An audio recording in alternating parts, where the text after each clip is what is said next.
Hey guys, welcome to Two Guys and a Mouse, the show that gives you all the Disney news, tips, and tricks to get you the most out of your Disney vacation. I'm Lance, and today we're here with Les and Katie McQueen because we have a special episode for you guys today. So, uh, a lot of my friends and family members know that I'm the Disney guy, and I'm sure Les, you have the same thing as me, where a lot of people know that you're the Disney guy. And in my travels as the Disney guy, I get a lot of people asking me, "Hey, I'm going on a trip, or I want to go on a Disney trip.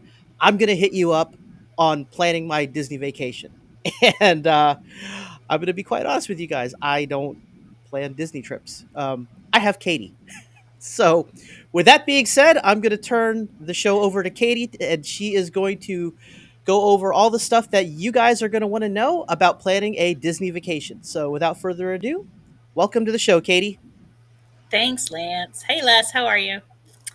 I'm good. How are you, Katie? I'm good. I'm good. I want to introduce myself to anybody who doesn't know me yet. I'm Katie McQueen. I am the owner of Better Kate Than Never Adventures.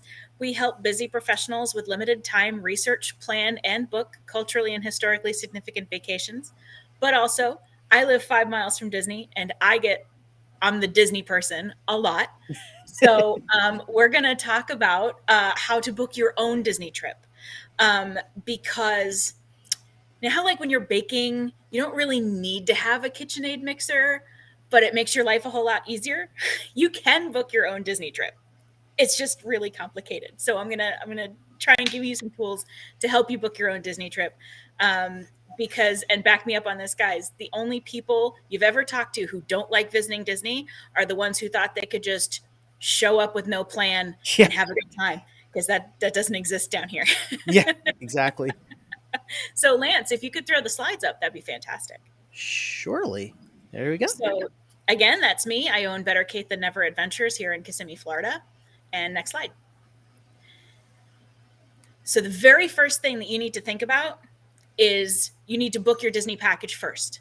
As soon as you and your partner, family say, let's go to Disney and let's go at the end of August, book your trip right away. The dates for the next year usually come out May or June. But you want to make sure that you lock in that availability, because especially when discounts drop, stuff can go fast. Don't worry about waiting for discounts, because if discounts are released for your dates, you can modify an existing reservation, which is so much easier than trying to get in on a discount with a new reservation. As soon as they drop a discount, phone hold times go up to 4, 5, 6 hours. Their websites crash. So it's just much easier to modify something that already exists than to try and make something new. You're going to want to make sure that you book right away. And there isn't really a dead time for Disney anymore. They've gotten really good with festivals at spreading out the crowds all year. January and February is considered their value season. But as a rule of thumb, the most expensive and most crowded times to go are when everybody wants to go, when the kids are out of school. So you're going to want to make sure you secure your room space. You can do that one of two ways. You can either have a room only reservation, or you can have a package.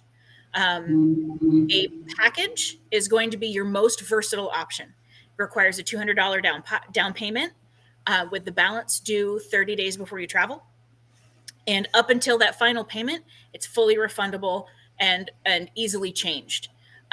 So for the cost of $200, go ahead and lock that in, and then change it later if you need to.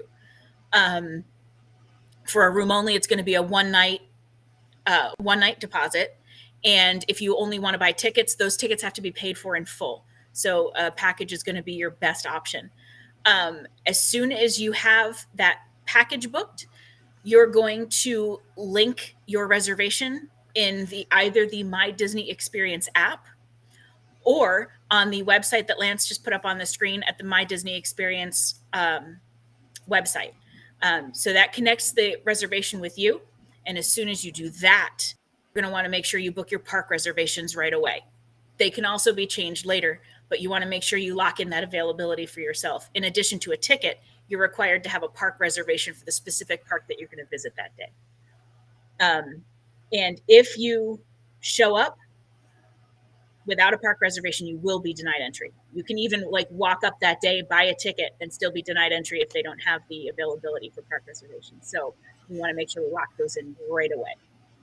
And then if we can go to the next slide, the very next thing that you need to think about is insurance. First, I want to make sure that I say this legal disclaimer. Purchase of insurance is not required to purchase a vacation, and I'm not licensed to advise regarding specific insurance questions. So if you have those, reach out to your travel insurance provider. Now that I'm protected there, the reason you want to do your insurance next after you put down your deposit is because quite often, for most insurance providers, there is a 14 to 21 day window after which pre-existing conditions will no longer be a reason that you can cancel your trip. And it's not just your pre-existing conditions, it's anybody whose condition may cause you to cancel. So if your parent has a heart condition and they have a cardiac event, that's only a covered reason for cancellation if you buy your insurance in the first 2 to 3 weeks after the first money you pay for your trip. So that's why that's really important to think about next. There's generally 3 kinds of insurance that you're going to want to look at. Disney offers trip protection. It's a fixed price. I think for adults it's $82.50 right now. It's going to be a more basic coverage, but you can add that to your package and then not think about it. There's also third-party travel insurance. That's what I always quote for my clients. The third-party insurance, Lance just put the link up on the screen. We shortened it because it was super long. For the travel insurance that I purchase for myself every time I travel. I'm going to be in Disneyland next week, and I purchased this plan for myself. There are many companies. I prefer Arch for a lot of reasons, but it's comprehensive coverage than the Disney plan. And the premium is going to be based on how old you are, how much your trip is going to cost, and where you're going. So keep that in mind. They'll price out very differently, but you have to look at the brochures and decide which coverage is going to be the best for you. And the third one I want to talk about is, I'm just touching on it. Quite often, credit card companies will offer a trip protection clause in their card services. So check with your credit card. There's some caveats to that. You have to use that card. Coverage may be limited. But sometimes that exists. So have a look at that. And then next slide. So now we're on flights. So now you have your Disney package, you've purchased your insurance, and now we're on flights. And flights are a giant pile of nonsense, you guys. So you're going to want to look for flights between 4 and 6 months out from your trip. Thanks, Liz. And I say 4 to 6 months out because while the bigger carriers are going to have their schedules out well in advance, some of the discount carriers like Southwest or Frontier are only going to have they're only going to have their schedules published 4 to 6 months ahead of time. So if you have loyalty or status with one of the big carriers, go ahead and book your flights as soon as you know when you're going to be visiting Disney. There's no magic time to booking flights. There's like Tuesday at midnight isn't a thing. I will tell you though that pricing is dynamic, and the more demand for a flight there is, the higher the seats are going to cost. So always do your flight searching in a private browser, like an incognito window. That way they can't see that you keep searching the same flight over and over again, looking for better flights or looking for better prices. When I'm first looking for flights, I use an aggregator like Google Flights. Not all airlines pull into Google Flights. So you're going to miss out on Southwest. I think JetBlue doesn't pull into Google Flights. So use an aggregator to look for the flights, but always, always, always book direct. Because that way you're not going to have another company with different terms in between you and the airline if there's a cancellation. So find the flights on Google Flights, but caveat emptor, buyer beware if you're going to book them on Expedia, because even if it's easily changed, Expedia is the one you have to go through and not Delta or Southwest. So you may have more of a trouble there. With the aggregators and also with third-party sellers, you need to watch out for basic economy flights. The dead giveaways are two. First, if you cannot choose your seats for free, that's going to be a basic economy fare. If you cannot bring a carry-on bag, that's going to be a basic economy fare. Generally. So watch out for those two things. If you're okay with the flying equivalent of a city bus, if it's just a means to get from point A to point B and your flight is 2 hours and you don't care that much, basic economy may be fine for you. Just a thing to think about. You're also going to watch your layovers because right now they are shortening what is considered a legal layover. So you don't want to find yourself in Atlanta airport with only 40 minutes in between your flights, because that's the busiest airport in the world. And 40 minutes may not be enough time to get from one end to the other, but it's still a legal connection, so they can sell it to you. So just keep an eye out. And yes, the auto train is a great option. I can book the auto train for you also. And that only goes between Lorton, Virginia and Sanford, Florida. You load your car on the train, and you stay overnight on the train, and then you get off the next morning and you're in Orlando and Sanford, and then you have your car with you. So that eliminates the next slide, which is going to be transfers. But before we go there, okay, you're going to want to make sure for flights that you sign up for alerts, because if you find out at the airport while you're waiting for your flight that your flight has been changed or delayed, you are already behind the power curve. Sorry about that. I heard next slide and I went, click. That's okay. You guys, we didn't practice this ahead of time. So you sign up for alerts. I know FlightAware is one company that does independent flight alerts. You can download that airline's app to your phone and check for delays. If you can find out you're delayed before everybody else on the flight or most of the other people on the flight, you will be very well placed to get rescheduled onto a new flight without having to go and stand in line for an hour, 2 hours, 3 hours at the airport trying to get rescheduled onto a new flight. Now we can go to the next slide.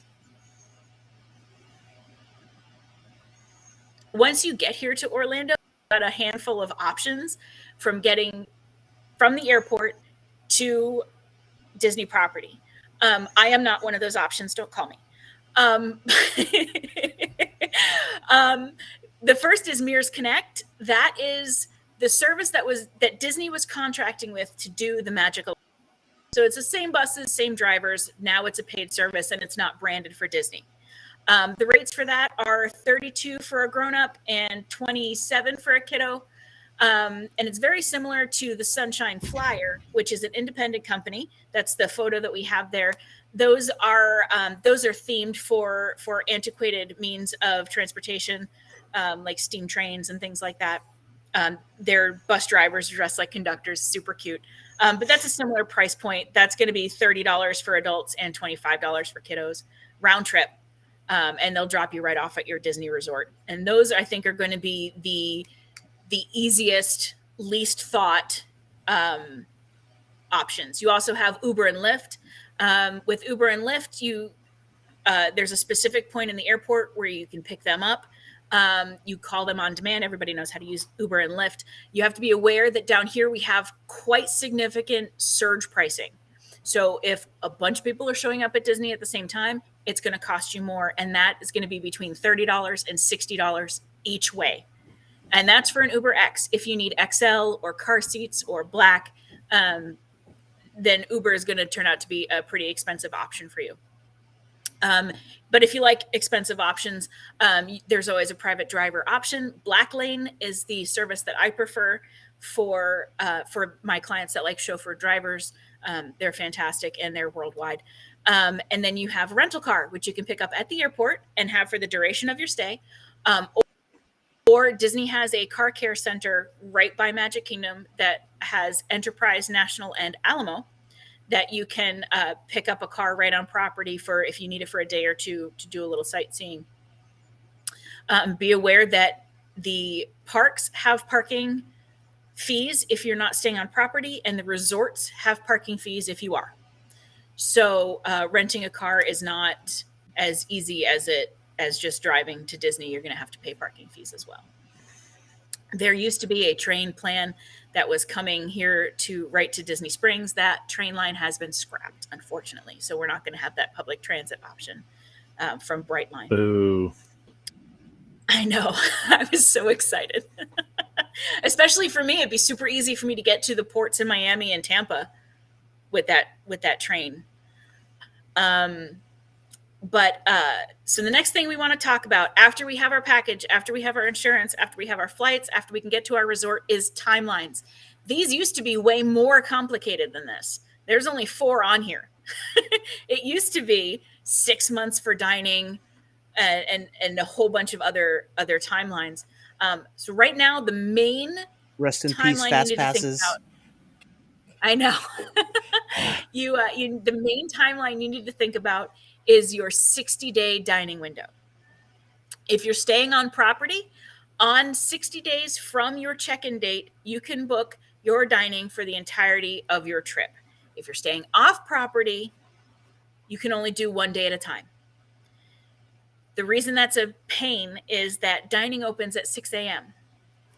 ostensibly, because sometimes when Space 220 opened in Epcot, dining opened at 5.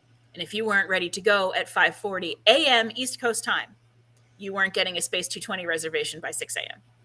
So if you're going to book your own dining, be aware that it opens at 6 a.m., but be at your computer early. Check your internet connection. Be signed into the website. Be ready to go.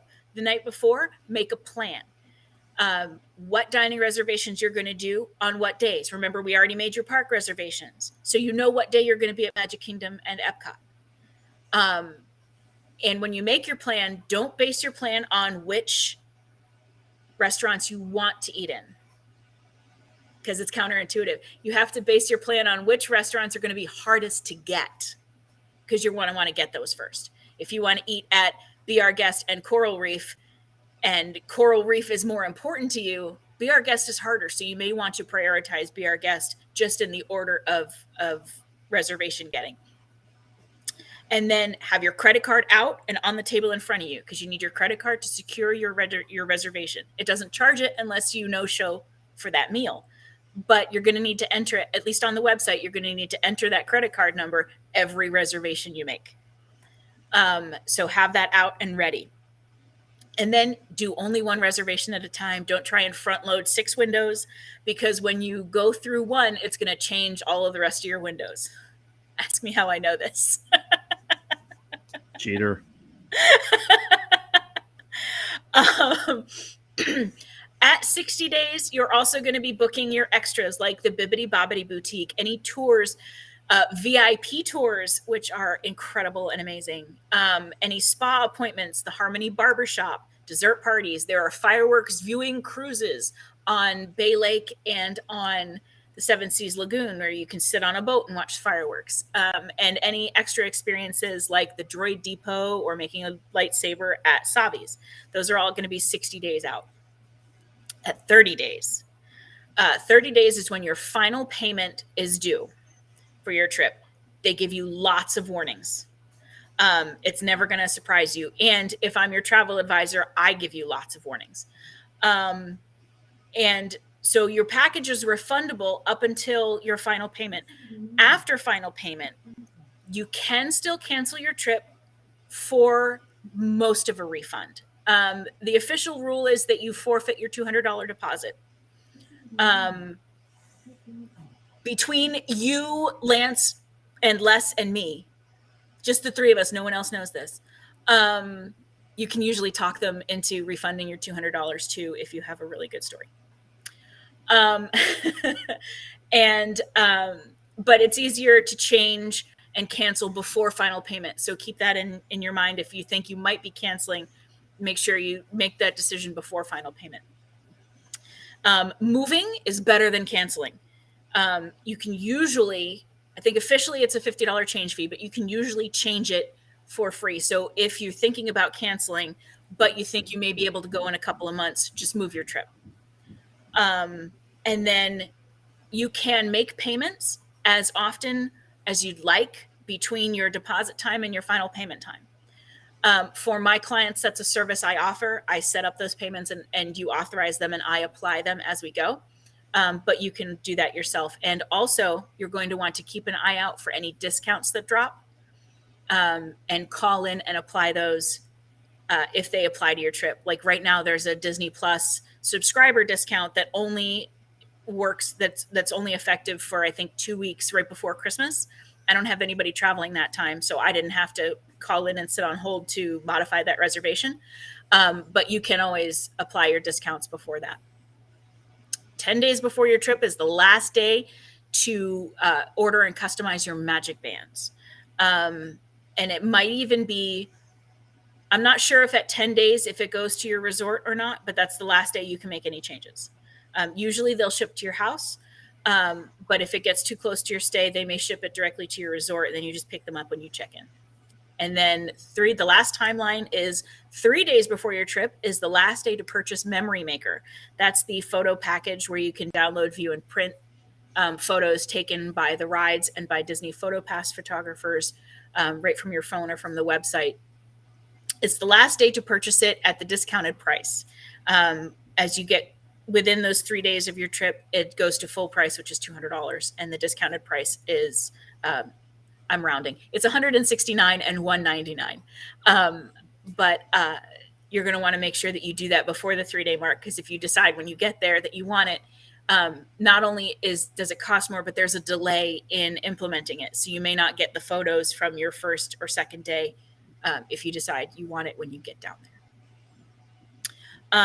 And of course, this all sounded really super complicated because it is. It's a very complicated trip. So you always have the option of hiring a travel advisor. It makes the trip easier. You have the benefit of our expertise. We handle all of the logistics so that you don't have to. We read all the terms and conditions, so we know what your options are. And if something goes wrong, we're your advocate. You go on about your trip while we stand on people's desks and make things happen for you. I'm not for everybody, and I understand that not every client is my client. So if you don't want to hire me, I encourage you to go to travelsense.org to find yourself a travel advisor, because the most important thing is that your travel advisor have a relationship with you. You want to get to know each other. And so you want somebody that you're really going to mesh with. Travelsense.org is the consumer-facing side for the American Society of Travel Advisors, which is our national trade organization. So you'll be able to find excellent travel advisors at that website. That's all I've got, you guys. Well, thank you, Katie. We appreciate you coming out and I just zipped going right through through that. all If there of are that. any questions, I'm happy to answer that. That was quite a bit. And this is why Katie and I don't do my own travel planning. I think that I don't know. I'd venture to say that I'm one of her more. I wouldn't say I'm a diva, but I'm I'm very needy. Just because I would say that Lance knows what he likes and he tells me. I know what I like. That's a good way of putting it, and I By far appreciate not you. by far not my most complicated or difficult client, I promise. Yeah, but no, there's a lot of stuff that goes into planning and doing a Disney trip, and from my perspective, from my standpoint, I always use a travel advisor. Um, I think Katie's actually said it in the past. Given enough time and YouTube videos, I could change a transmission myself. However, I like to go to a mechanic because that's what they do. Um, that being said, I have Katie's information. You can find Katie on Facebook. There's her links for her Facebook. She is also on Instagram if you want to get in touch with Katie that way. But your best way to get a hold of Katie is by scheduling an appointment, going right to her website. You fill out a little questionnaire, and it's just a little form. It asks you a couple of questions about your travel style, the dates that you kind of want to go, and a couple of other little things. Katie will contact you, and she'll set up a travel planning session. where you guys can talk about it, and then she tells you all the things that that you need to be aware of, and then you take it from there. So, Katie, we really appreciate you coming on the show today and giving an explanation of what all is involved with planning a Disney trip. Not to scare any of our viewers or anything like that, but it is a process, and I And know I that. glossed over a lot of it. Yeah, it's a from These are start to the high finish. points. Yeah, from start to finish, and I'm a planner, right? From start to finish, like the Disney trip planning process, I would say is like a 12 to 9 month long process from start to finish. From like the day that you decide I'm going to go to Disney, these are the dates I want to do it, to you stepping foot on property can be anywhere from 12 to 9 months. Am I wrong or am I right, Les? Yeah. So Yep. I so think it's a little bit different for people like us. Um, Not you guys, because you're DVC and you have like special rules about when you can book your DVC points and stuff. But even before we moved down here, when we lived in Pennsylvania, we would decide a month and a half or 2 months out when we were going to visit, but we came frequently, and it's very easy to manage your expectations when you don't feel like you have to see everything in 3 or 4 days.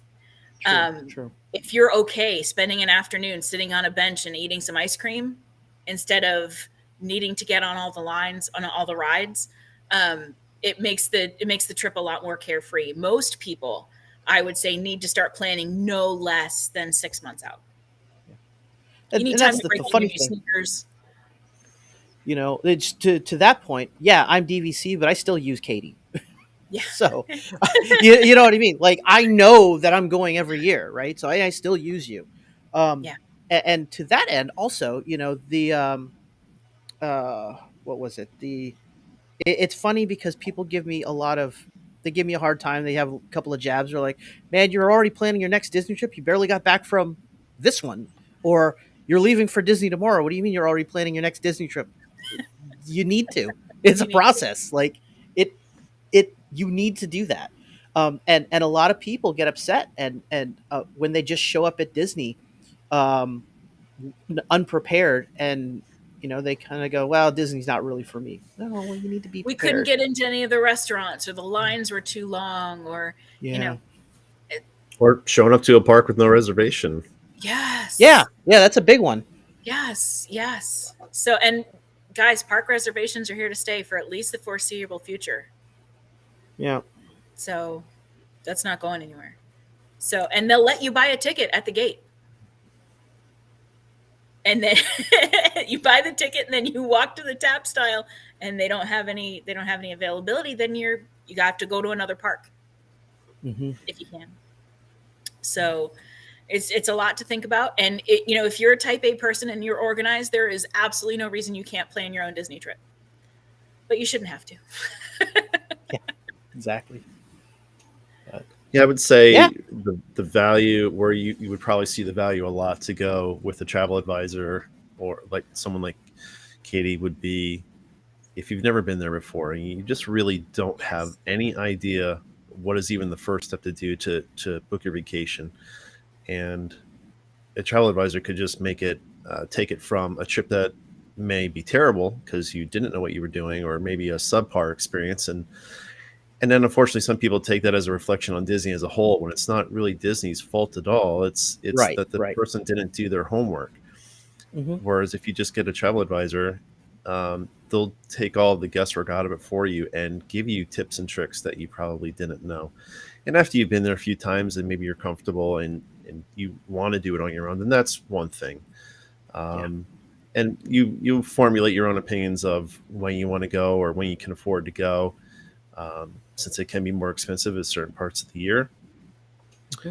or whatever. You don't want to pull your kids out of school, or whatever the reason. You can figure it out on your own. But I would say in the beginning, I would definitely go with someone like Katie, Yeah. Yep. or And any travel I would advisor. add, I'm sorry, I didn't mean to interrupt. I would add, particularly if you have any special needs that need consideration, mobility concerns, sensory issues, food allergies. Those can be difficult to navigate on a vacation at the best of times, and Disney is incredibly accommodating with any kind of special challenge that you have. But you may not know that those things are available, and your travel advisor should. Yeah, Yep, and that's something people absolutely. don't even think of, and it's definitely, believe it or not, it's very important to Disney, and the restaurants themselves. Like they are, again, believe it or not, they are concerned for your health. Like I've had many um, waiters or waitresses or even the hosts ask us, "Are there food allergies in your party?" Like they want to know. They don't want to be caught off guard. Right. So Yeah. There are even audio guides for rides, attractions that you can listen to a description of the attraction.